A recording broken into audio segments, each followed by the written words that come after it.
Gabriela Jelonek, Wirtualna Polska. I have a question about upcoming elections in European Union countries, like, for example, Poland, but also Austria, and we will have repeated elections in Romania, and about possible interference or interruptions from other countries for EU democratic elections.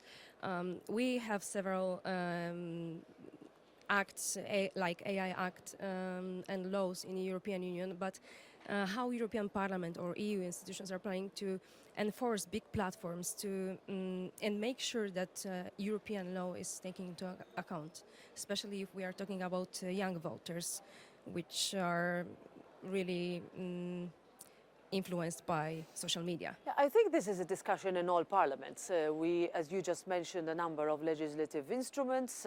I would also link it to the discussion that goes on in Congress, on TikTok in the United States.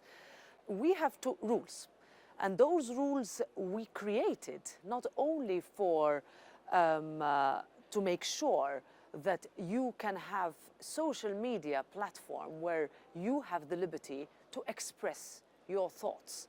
But rules also mean that if they are broken, then you need to enforce them.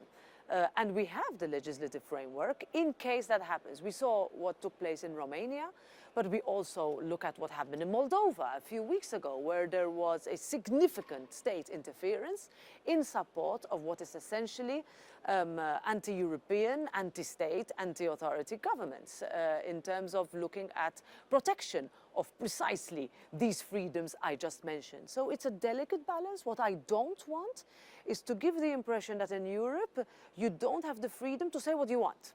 There are rules, you have to abide by them, but I do not want to go down that slippery slope of putting that into question. If we do that, our citizens will turn to other platforms to talk to and speak in.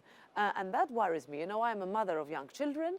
They are on social media. I want to make sure that at least those partners that are running that content have the framework which allows that content to be safe, even if you don't agree with what is said. That is something that is a fine line. Tools have to be used, but they do not have to be abused. Otherwise, we will lose the argument and our citizens.